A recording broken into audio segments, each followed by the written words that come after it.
2026 degree level mains exam വളരെ ഫാസ്റ്റായിട്ട് approach ചെയ്തുകൊണ്ടിരിക്കുകയാണ്. നമുക്കൊരു 2 മന്ത്സിൻ്റെ ഗ്യാപ്പും കൂടെ മിക്കവാറും ഉണ്ടാവുള്ളൂ.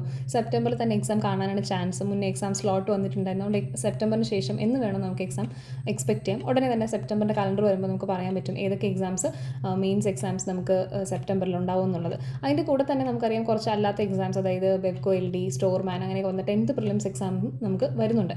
അപ്പോൾ ഇതിൻ്റെയൊക്കെ ഇടയിൽ നമ്മളൊരു കാര്യം ശ്രദ്ധിക്കേണ്ടതെന്ന് വെച്ചാൽ ഇതിൻ്റെ ഫോക്കസ് ഏരിയ എന്ന് പറയുന്നതിൽ ഒരു ഇമ്പോർട്ടൻറ്റ് ഭാഗം കറണ്ട് അഫയേഴ്സിനുണ്ട്. അപ്പോൾ കറണ്ട് അഫയേഴ്സ് നമ്മൾ ഡിഗ്രി ലെവൽ നോക്കുവാണെങ്കിൽ പ്രിലിംസിന് നമുക്ക് വലിയൊരു വെയിറ്റേജ് ഒന്നും ഇല്ലായിരുന്നു. പക്ഷേ അതേസമയം മെയിൻസിലോട്ട് വരുമ്പോൾ അത് വലിയൊരു വെയിറ്റേജ് ആയിട്ട് മാറുകയാണ് ചെയ്യുന്നത്. അപ്പോൾ ആ ഒരു രീതിയിൽ നമ്മളെ പഠനം കൊണ്ടുപോയില്ലെങ്കിൽ നമുക്ക് അവിടെ മാർക്കുകൾ നഷ്ടമാവാനുള്ള ചാൻസ് ഉണ്ട്. അപ്പോൾ ഇത്രയും നാളും കറണ്ട് അഫയേഴ്സ് ഫോളോ ചെയ്യാതിരുന്ന ഒരാളെന്ന നിലയ്ക്ക് നിങ്ങളിനി മുന്നോട്ട് ഈ ഒരു 2 മാസം നിങ്ങൾക്ക് കിട്ടുവാണെങ്കിൽ ആ 2 മന്ത് നിങ്ങൾ കറണ്ട് അഫയേഴ്സിന് എങ്ങനെ കൊടുക്കണം, അതേസമയം നിങ്ങളുടെ ബാക്കി സ്റ്റഡീസ് കോംപ്രമൈസ് ആവാതെ പോകണം എന്നുള്ളതിന് ഒരു ഐഡിയ തരാനാണ് ഞാൻ എൻ്റെ ഒരു സ്ട്രാറ്റജി നിങ്ങളായിട്ട് ഷെയർ ചെയ്യുന്നത്. ആദ്യം തന്നെ ഒരു ഡിസ്ക്ലെയിമർ തരാം. ഫുൾ ടൈം ആയിട്ട് പഠിക്കുന്ന ഒരു സ്റ്റുഡൻറ്റിന് മാത്രമായിരിക്കും ഞാൻ ഈ പറയുന്ന എല്ലാ സ്ട്രാറ്റജീസും ചിലപ്പോൾ ഓൺ എ ഡെയിലി ബേസിസ് അവർക്ക് ചെയ്യാനായിട്ട് പറ്റുക. ബാക്കിയുള്ളവർക്കും അതായത് വർക്കിംഗ് പ്രൊഫഷണൽസ് ആയിക്കോട്ടെ അല്ലെങ്കിൽ വീട്ടമ്മമാരായിക്കോട്ടെ അവരുടെ വർക്കൊക്കെ കഴിഞ്ഞിട്ടുള്ള ഒരു ടൈമിൽ അവരെ കൊണ്ട് ചിലപ്പോൾ ഇതെല്ലാം ചെയ്യാൻ പറ്റിയെന്നില്ല. പക്ഷേ നിങ്ങൾക്ക് ചിലപ്പോൾ ഇതിൽ ഏതെങ്കിലും 1-2 കാര്യങ്ങളൊക്കെ ഡെയിലി ചെയ്യാൻ പറ്റുമായിരിക്കും. മാക്സിമം അതുകൊണ്ട് കണ്ടു നോക്കുക, നിങ്ങൾക്ക് യൂസ്ഫുൾ ആയിട്ട് തോന്നുന്ന കാര്യങ്ങൾ ട്രൈ ഔട്ട് ചെയ്യുക എന്നുള്ളതാണ്. അപ്പോൾ ഇതിൽ ഫസ്റ്റ് എനിക്ക് കറണ്ട് അഫയേഴ്സിൻ്റെ സ്ട്രാറ്റജി പറയുമ്പോൾ ആദ്യത്തെ ഏറ്റവും ഇമ്പോർട്ടൻ്റ് ആയിട്ടുള്ള കാര്യം എന്ന് പറയുന്നത് നിങ്ങൾ ഡെയിലി ഒരു ന്യൂസ് പേപ്പർ വായിക്കാം. ആൻഡ് ഓൾസോ ടൈം സെറ്റ് ചെയ്യണം. ഒരുപാട് നേരം വായിക്കരുത്, കാരണം നമുക്ക് ബാക്കി കാര്യങ്ങൾ പഠിക്കാണ്ട് ഒരു 30 to 45 മിനിറ്റ്സ്. അപ്പോൾ എല്ലാവരുടെയും ചോദ്യം വരും ഈ 30 മിനിറ്റ് കൊണ്ട് അല്ലെങ്കിൽ 45 മിനിറ്റ് കൊണ്ട് ഒരു ന്യൂസ് പേപ്പർ ഫുൾ എങ്ങനെയാണ് വായിക്കേണ്ടത്. അവിടെ നിങ്ങൾ ശ്രദ്ധിക്കേണ്ട ഒരു കാര്യം എന്ന് പറഞ്ഞാൽ ന്യൂസ് പേപ്പർ എങ്ങനെ വായിക്കണം എന്നുള്ളത് അറിയണം. അതിനെപ്പറ്റി ഞാൻ ഡീറ്റെയിൽ ആയിട്ട് വേറൊരു വീഡിയോ ചെയ്യാം. പക്ഷേ റഫായിട്ടൊന്ന് പറഞ്ഞു വെച്ചാൽ പൊളിറ്റിക്കൽ ന്യൂസ് ഒന്നും വേണ്ട. നമുക്ക് എക്സാം പോയിന്റ് ഓഫ് വ്യൂവിൽ ഒരിക്കലും പൊളിറ്റിക്കൽ ന്യൂസ് വരില്ല. പക്ഷേ നിങ്ങൾക്കറിയാം ഏതൊക്കെ ടോപ്പിക്കിൽ അവാർഡുകളായിക്കോട്ടെ അല്ലെങ്കിൽ എന്തെങ്കിലും റെക്കഗ്നിഷൻ സ്കീമുകൾ, എന്തെങ്കിലും യോജനകൾ, അങ്ങനത്തെ കുറേ കാര്യങ്ങൾ, ഡെവലപ്മെൻറ്റൽ ആയിട്ടുള്ള കാര്യങ്ങൾ, അല്ലെങ്കിൽ നമ്മുടെ എക്കണോമിക്സ് ജോഗ്രഫി റിലേറ്റഡ് ആയിട്ട്, സാങ്ച്വറീസ് റിലേറ്റഡ് ആയിട്ട്, അങ്ങനെ നമുക്ക് പഠിക്കുന്ന സ്റ്റാറ്റിക് GK ആയിട്ട് റിലേറ്റ് ചെയ്ത് വരുന്ന കറണ്ട് അഫയേഴ്സാണ് നമുക്ക് എക്സാമിന് വരുന്നത്. അപ്പോൾ ആ ടോപ്പിക്സ് മാത്രം നമുക്കൊരു ഹെഡ്ലൈൻ വായിക്കുമ്പോൾ ഇത് ഏത് ടൈപ്പ് ഓഫ് ന്യൂസ് ആണ് നമുക്ക് പറയാൻ പറ്റും. അപ്പോൾ കംപ്ലീറ്റ്ലി ഒരു പൊളിറ്റിക്കൽ വ്യൂ ഉള്ള ന്യൂസ് സ്കിപ്പ് ചെയ്യുക, എന്നിട്ട് ബാക്കി മാത്രം വായിക്കുക. നോട്ട്സ് ഒന്നും ഉണ്ടാക്കേണ്ട, ഒരു ജനറൽ ആയിട്ടുള്ള ഒരു അണ്ടർസ്റ്റാൻഡിങ് ഉണ്ടാക്കി വെക്കുക. അതാണ് ബേസിക്കലി ന്യൂസ് പേപ്പർ റീഡിങ്ങിൽ നിന്ന് ഞാൻ ഉദ്ദേശിക്കുന്നത്. അപ്പോൾ പൊതുവേ ഉള്ളൊരു വിവരം മാത്രമല്ല, നമുക്ക് വൊക്കാബുലറി ആയിക്കോട്ടെ, ലാംഗ്വേജ് ആയിക്കോട്ടെ, ഇതൊക്കെ നമുക്ക് കുറച്ചൊന്ന് എൻഹാൻസ് ചെയ്യാനും ഒക്കെ ഹെൽപ്പ് ചെയ്യുന്ന ഒരു കാര്യമാണ് ന്യൂസ് പേപ്പർ റീഡിംഗ് എന്നുള്ളത്. അപ്പോൾ നിങ്ങളെപ്പോഴും അതിനെ ഒരു നാരോ ആയിട്ടുള്ളൊരു കാര്യമായിട്ട് കാണരുത്. നമുക്ക് ഒരുപാട് പെർസ്പെക്റ്റീവ്സ് കിട്ടും. അതൊരു ഇൻ്റർവ്യൂവിനായിക്കോട്ടെ, ഡിസ്ക്രിപ്റ്റീവ് എക്സാമിനൊരു പേപ്പർ ആയിക്കോട്ടെ, അതിനൊക്കെ നമുക്ക് ഹെൽപ്പ് ചെയ്യും.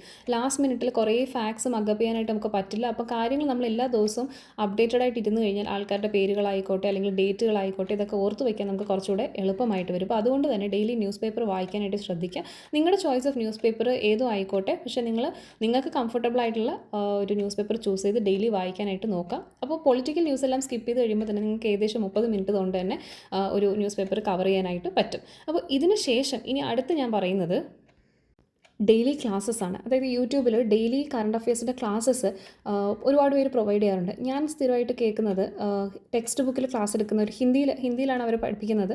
എനിക്ക് ഹിന്ദി ഓക്കെയാണ്, ഞാൻ ഹിന്ദി ക്ലാസ്സാണ് ഞാൻ കേൾക്കുന്നത്. അപ്പോൾ ഡെയിലി 7 മണിക്ക് മാമിൻ്റെ ക്ലാസ്സിൽ കൃതി എന്ന് പറയുന്ന ഒരു മാം എനിക്കിഷ്ടമാണ്. നിങ്ങളും പറ്റുമെങ്കിൽ ട്രൈ ചെയ്ത് നോക്കുക. ഹിന്ദി കേൾക്കാൻ മനസ്സിലാവുമെങ്കിൽ ഓക്കെ, അല്ലെങ്കിൽ ഹിന്ദി ആയിക്കോട്ടെ, ഇംഗ്ലീഷ് ആയിക്കോട്ടെ, വേറെ പല ലാംഗ്വേജസിലും അതുപോലെ തന്നെ മലയാളത്തിലും ഐ തിങ്ക് ഉണ്ട്. പക്ഷേ എനിക്ക് എന്തോ ഒരു ഇഷ്ടം കൂടുതൽ ഈ ഒരു മാമിൻ്റെ ക്ലാസ്സിനോട് തോന്നിയിട്ടുണ്ട്. ആ മാമിൻ്റെ ക്ലാസ്സിൽ ക്വസ്റ്റ്യൻസ് ഉണ്ടാവും, അതായത് കറണ്ട് അഫയേഴ്സിനെ ബേസ് ചെയ്തിട്ട് ക്വസ്റ്റ്യൻസ് ഉണ്ടാവും, ഓപ്ഷൻസ് MCQ ബേസിസിൽ അവർ എടുത്തിട്ട് വരും. എന്നിട്ട് അതിൻ്റെ ആൻസറും പ്ലസ് ഡീറ്റെയിൽസ്, ആ ന്യൂസിൻ്റെ ഡീറ്റെയിൽഡ് ആയിട്ടുള്ള കാര്യങ്ങൾ പറയും. അതിൻ്റെ കൂടെ തന്നെ കണക്റ്റഡ് ഫാക്ട്സ് എന്തെങ്കിലും ഉണ്ടെങ്കിൽ പറയും, സ്റ്റാറ്റിക് GK ആയിട്ട് എന്തെങ്കിലും കണക്ഷൻ ഉണ്ടെങ്കിൽ പറയും. അതിൻ്റെ ഇടയിൽ ഓരോ ന്യൂസിൻ്റെ ഇടയിൽ ആ മാം കുറച്ച് ക്വസ്റ്റ്യൻസ്, അതായത് സ്റ്റാറ്റിക് GKയിൽ വരുന്ന കുറച്ച് ക്വസ്റ്റ്യൻസ് അങ്ങനെയൊക്കെ പുള്ളിക്കാർ ഡിസ്കസ് ചെയ്യുന്നുണ്ട്. അപ്പോൾ കുറേ കാര്യങ്ങൾ കിട്ടുന്ന പോലെ എനിക്ക് തോന്നാറുണ്ട്. ഞാനിങ്ങനെ ക്ലാസ് കേൾക്കാറുണ്ട്. അപ്പോൾ എനിക്ക് പൊതുവേ ബെനിഫിഷ്യൽ ആയിട്ടാണ് മാമിൻ്റെ ക്ലാസ് തോന്നിയിട്ടുള്ളത്. ഒരുപാട് കാര്യങ്ങൾ എനിക്ക് കവർ ചെയ്യാനും പറ്റിയിട്ടുണ്ട്. അപ്പോൾ മാമിൻ്റെ ക്ലാസ്സിൻ്റെ ലിങ്ക് കിട്ടണമെങ്കിൽ ഒന്നുകിൽ നിങ്ങൾക്ക് യൂട്യൂബിൽ ഡയറക്റ്റായിട്ട് ചാനലിനകത്ത് കയറാം, ഇല്ലെങ്കിൽ കറണ്ട് അഫയേഴ്സ് ബൈ കൃതി എന്ന് പറയുന്ന മാമിൻ്റെ ടെലിഗ്രാം ചാനലുണ്ട്. അതിനകത്ത് കയറിയാൽ നിങ്ങൾക്ക് എല്ലാ ക്ലാസ്സസിൻ്റെയും ലിങ്കുകൾ കിട്ടും. മാം ആ ക്ലാസ് മാത്രമല്ല വേറെയും ക്ലാസ്സസ് എടുക്കുന്നുണ്ട്. നിങ്ങൾക്ക് ഇൻട്രസ്റ്റ് ഉണ്ടെങ്കിൽ കാണാം. എനിക്ക് പേഴ്സണലി ഇഷ്ടമായതുകൊണ്ടാണ് ഞാനത് ഷെയർ ചെയ്യുന്നത്. അപ്പോൾ നിങ്ങൾക്ക് ഇഷ്ടമുണ്ടെങ്കിൽ ആ ക്ലാസ്സസ് കാണാം. അപ്പോൾ ലിങ്ക് കിട്ടണമെങ്കിൽ ഡയറക്റ്റായിട്ട് ഈ ടെലിഗ്രാം ഗ്രൂപ്പിലോട്ടൊന്ന് ജോയിൻ ചെയ്താലായിട്ട് മതി. അപ്പോൾ ഇതിലൂടെ മെയിനായിട്ട് ഉദ്ദേശിക്കുന്നത് നിങ്ങൾ ഡെയിലി ബേസിസിൽ ക്ലാസ്സസ് കേൾക്കുക കൂടി ചെയ്യുക എന്നുള്ളതാണ്. പല കുട്ടികൾക്കും വായിക്കുന്നതിനേക്കാളും കൂടുതൽ കംഫർട്ടബിളായിട്ട് തോന്നുന്നത് ക്ലാസ്സസ് കേൾക്കുന്നതാണ്. അപ്പോൾ അങ്ങനെയുള്ള കുട്ടികൾക്ക് ഇത് തീർച്ചയായിട്ടും ഹെൽപ്ഫുള്ളായിട്ട് വരും. ഇനി ഇൻ കേസ് ഡെയിലി ക്ലാസ്സസ് കേൾക്കാൻ താല്പര്യമില്ല, അത്രയും ടൈം നിങ്ങൾക്ക് സ്പെൻഡ് ചെയ്യാൻ താല്പര്യമില്ല എന്നുണ്ടെങ്കിൽ ഇവിടെ കാണുന്ന പോലെ വൊക്കാബ്സ്പീഡിയയുടെ ടെലിഗ്രാം ചാനലിൽ പോയിട്ട് അവർ എല്ലാ ദിവസവും കൃത്യമായിട്ട് അപ്ഡേറ്റ് ചെയ്യില്ല, പക്ഷേ ഡെയിലി കറണ്ട് അഫയേഴ്സിൻ്റെ PDFs അവർ ഷെയർ ചെയ്യാറുണ്ട്. അപ്പോൾ നിങ്ങൾക്ക് ഇതുപോലെ ചാനലിൽ ചെന്നിട്ട് സെർച്ച് ചെയ്യാം, അല്ലെങ്കിൽ അവരുടെ ലേറ്റസ്റ്റ് ആയിട്ടുള്ള ഒന്ന് സ്ക്രോൾ ചെയ്യുമ്പോൾ തന്നെ കാണാനായിട്ട് പറ്റും. അങ്ങനെ ഡെയിലി PDFs ഉണ്ടാവും, അത് നിങ്ങൾ സെലക്ട് ചെയ്യുക, ഓരോന്നായിട്ട് നോക്കിയിട്ട് വായിച്ചു പോകുക. അതിനകത്ത് കുറച്ച് കണ്ടൻറ്റ് ഉണ്ടാവും, അതൊന്ന് വായിച്ച് മനസ്സിലാക്കി എല്ലാം ഒന്ന് റീകളക്ട് ചെയ്യാനായിട്ട് നോക്കുക. അതായിരിക്കും വേറൊരു ഓപ്ഷൻ. അതായത് ഇത് ഞാൻ ന്യൂസ് പേപ്പർ കഴിഞ്ഞാൽ രണ്ടാമത്തെ ഓപ്ഷൻ എന്ന് പറഞ്ഞാൽ ഒന്നിലും ലൈവ് ക്ലാസ് കേൾക്കുക, ഇല്ലെങ്കിൽ വൊക്കാബ്സ്പീഡിയയുടെ ഡെയിലി PDFs ഇന്ന് തൊട്ടുള്ളത് വരുന്നതെല്ലാം നിങ്ങളൊന്ന് കവർ ചെയ്ത് പോവുക. ഓക്കെ, അപ്പോൾ ഇതിന് ശേഷം ഞാൻ അടുത്ത മൂന്നാമത്തെ സ്ട്രാറ്റജി എന്ന് പറയുന്നത് ടെലിഗ്രാം ചാനൽസ് ഫോളോ ചെയ്യാനാണ്. ഞാൻ 1-2 ടെലിഗ്രാം ചാനൽസ് കറണ്ട് അഫയേഴ്സിന് വേണ്ടി ഫോളോ ചെയ്യുന്നുണ്ട്. അതിൽ ഫസ്റ്റ് വൺ PSC വായനശാലയാണ്. അപ്പോൾ ഇതിൽ ഈ ലേറ്റസ്റ്റ് ആയിട്ട് വരുന്ന PSC എക്സാംസിന് ചോദിച്ച എല്ലാ കറണ്ട് അഫയേഴ്സ് റിലേറ്റഡ് ആയിട്ടുള്ള ക്വസ്റ്റ്യൻസ് അവർ അപ്ഡേറ്റ് ചെയ്തുകൊണ്ടിരിക്കും. പിന്നെ ഇമ്പോർട്ടൻ്റ് ആയിട്ട് എന്തെങ്കിലും കറണ്ട് അഫയേഴ്സ് ഉണ്ടെങ്കിൽ അതും അവർ അപ്ഡേറ്റ് ചെയ്യാറുണ്ട്. അപ്പോൾ അത് നമുക്ക് PSCയുടെ നിലവാരം എങ്ങനെയാണ് മാറിക്കൊണ്ടിരിക്കുന്നത് എന്നുള്ളത് അനലൈസ് ചെയ്യാൻ വളരെ ഹെൽപ്ഫുള്ളാണ്. പിന്നെ ഏതൊക്കെ ക്വസ്റ്റ്യൻസ്, ചിലപ്പോൾ ഈ റിപ്പീറ്റഡ് ക്വസ്റ്റ്യൻസ് തന്നെ നമുക്ക് എക്സാമിന് കിട്ടിയെന്നും വരും. ഇതുപോലെ മറ്റൊരു ചാനലാണ് CApedia എന്ന് പറയുന്നത്. അപ്പോൾ ഇവിടെ എന്ന് പറഞ്ഞാൽ ഡെയിലി ബേസിസിൽ ഇവർ കറണ്ട് അഫയേഴ്സിൻ്റെ ന്യൂസ് പേപ്പർ ക്ലിപ്പിംഗ്സ് എന്ത് ചെയ്യുന്നുണ്ട്, ഇവർ പ്രൊവൈഡ് ചെയ്യുന്നുണ്ട്. അപ്പോൾ ഏകദേശം ഓരോ ദിവസം വരുന്ന ഏറ്റവും ഇമ്പോർട്ടൻ്റ് ആയിട്ടുള്ള ന്യൂസ് എല്ലാം അവർ എന്ത് ചെയ്യുന്നു, ക്ലിപ്പിംഗ്സ് പോലെ ഈ ചാനലിൽ ഇട്ടുകൊണ്ടേ ഇരിക്കാറുണ്ട്. അപ്പോൾ നിങ്ങൾ ഇത് മാത്രം നോക്കിയാലും അത്യാവശ്യം നിങ്ങൾക്ക് കവർ ചെയ്യാനായിട്ട് പറ്റും. പക്ഷേ ഒരു എക്സ്റ്റെൻസീവ് ന്യൂസ് പേപ്പർ റീഡിങ് എപ്പോഴും നല്ലൊരു ഹാബിറ്റ് തന്നെയാണ്. അപ്പോൾ ന്യൂസ് പേപ്പർ വായിക്കുന്നത് ഒരിക്കലും സ്കിപ്പ് ചെയ്യാതെ ഇരിക്കാൻ നോക്കുക. അപ്പോൾ ഇവരുടെ ചാനലിലും നിങ്ങൾക്ക് എന്താ ഡെയിലി ബേസിസിൽ നോക്കുമ്പോൾ നിങ്ങൾക്ക് ന്യൂസ് പേപ്പറും വായിച്ച ശേഷം ഇത് ചെയ്യുമ്പോഴത്തേക്കും കുറച്ചുകൂടെ ഒരു ക്ലാരിറ്റി നിങ്ങൾക്ക് കിട്ടും. ഓക്കെ, അപ്പോൾ ഇനി ഇത് കഴിഞ്ഞാൽ ലാസ്റ്റായിട്ടെന്ന് പറയുന്നത് നമുക്ക് ഈ പറഞ്ഞ കാര്യങ്ങളൊക്കെ ചെയ്യുമ്പോൾ ഇനി മുന്നോട്ടുള്ള കറണ്ട് അഫയേഴ്സാണ് നമുക്ക് കിട്ടാൻ പോകുന്നത്. പക്ഷേ നമുക്കറിയാം ഒരു അറ്റ്ലീസ്റ്റ് ഒരു 1 ഇയർ അല്ലെങ്കിൽ 1.5 ഇയേഴ്സ് വരെയുള്ള പ്രീവിയസ് ന്യൂസസും കൂടെ നമ്മൾ അറിഞ്ഞില്ല. അതായത് 2025 തൊട്ടുള്ള ന്യൂസ് നമ്മൾ അറിയണം. അപ്പോൾ അതിന് വേണ്ടിയിട്ട് ഞാൻ പറയാൻ പോകുന്നൊരു സ്ട്രാറ്റജിയാണ് മന്ത്ലി കറണ്ട് അഫയേഴ്സ് പഠിക്കുക. അപ്പോൾ ഞാൻ സൈലത്തിൽ കോച്ചിങ് എടുക്കുകയാണ്. അപ്പോൾ നിങ്ങൾക്ക് ഇതുപോലെ സൈലത്തിൻ്റെ മന്ത്ലി കറണ്ട് അഫയേഴ്സ് എന്ന് പറഞ്ഞിട്ടുള്ള റാൻഡമായിട്ട് ഗൂഗിളിൽ സെർച്ച് ചെയ്താൽ മതി, നിങ്ങൾക്ക് കിട്ടും. അപ്പോൾ അവർ ഇതിനകത്ത് ലോഗിൻ ചെയ്ത് നമ്മൾ കയറി കഴിഞ്ഞാൽ നമുക്കതിൻ്റെ PDF ആയിട്ട് ഡൗൺലോഡ് ചെയ്ത് കിട്ടും. യൂട്യൂബിലൊക്കെ അവർ ഡെയിലി ബേസിസിൽ കറണ്ട് അഫയേഴ്സ് എന്ന് ഇടുന്നതിന് ഒരു PDF ആക്കി ഒരു ഫോർമാറ്റിൽ തന്നിട്ടുണ്ടെന്നേ ഉള്ളൂ. എല്ലാ മന്തിൻ്റെ ഇതിനകത്ത് അവൈലബിൾ ആണ്. അപ്പോൾ നമുക്ക് കോച്ചിങ് എടുത്തിട്ടുള്ള സ്റ്റുഡൻസിന് അവിടെ എക്സാംസ് അവർ എല്ലാ വീക്കിലും ഓരോ മന്തിൻ്റെ കറണ്ട് അഫയേഴ്സ് എന്ന് പറഞ്ഞ് നടത്തുന്നുണ്ട്. അപ്പോൾ അതിൻ്റെ പ്രിപ്പറേഷൻ്റെ ഭാഗമായിട്ടാണ് ഞാൻ ഇത് എൻ്റെ സ്റ്റഡീസിലോട്ട് ഇൻക്ലൂഡ് ചെയ്യാമെന്ന് വിചാരിച്ചത്.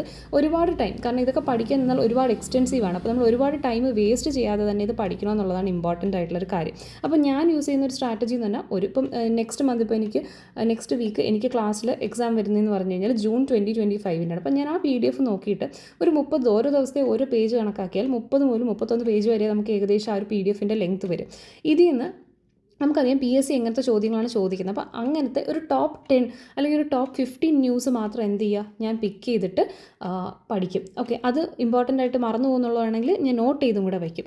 അപ്പോൾ അതാണ് ബേസിക്കലി ഞാൻ മന്ത്ലി. അപ്പോൾ എനിക്ക് ഇത് വെച്ചിട്ട് ഇനി അങ്ങോട്ടുള്ള ന്യൂസും കിട്ടും, പഴയ ന്യൂസും എനിക്ക് കൺട്രോൾ ചെയ്ത് പഠിച്ചു വരാനായിട്ട് പറ്റും. അപ്പോൾ അതുകൊണ്ട് നിങ്ങൾ ഈ മന്ത്ലി PDFs ഓരോ വീക്കും ഓരോ PDF ഡൗൺലോഡ് ചെയ്യുക. എന്നിട്ട് അതിൽ നിന്ന് ഏറ്റവും ടോപ്പായിട്ടുള്ള 10 to 15 ന്യൂസ് നിങ്ങളായിട്ട് സെലക്ട് ചെയ്യുക, എന്നിട്ട് നോട്ട് ചെയ്ത് വയ്ക്കുക. അപ്പോൾ നിങ്ങൾക്ക് റെലവൻസ് മനസ്സിലാവും. എക്സാമിന് ചോദിക്കാൻ ചാൻസ് ഉള്ളത് നിങ്ങൾക്ക് അറിയാമല്ലോ. എല്ലാം ഒന്ന് എഴുതി നോട്ട് പ്രിപ്പറേഷൻ ചെയ്യാനുള്ള സമയമൊന്നും നമ്മുടെ കയ്യിലില്ല. അപ്പോൾ അതാണ് നിങ്ങൾ മെയിനായിട്ട് ഫോക്കസ് ചെയ്യേണ്ട ഒരു കാര്യം.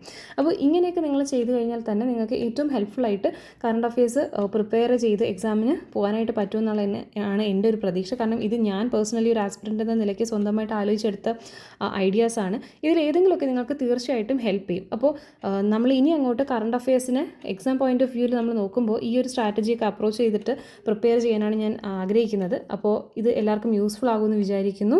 So all the best to aspirant.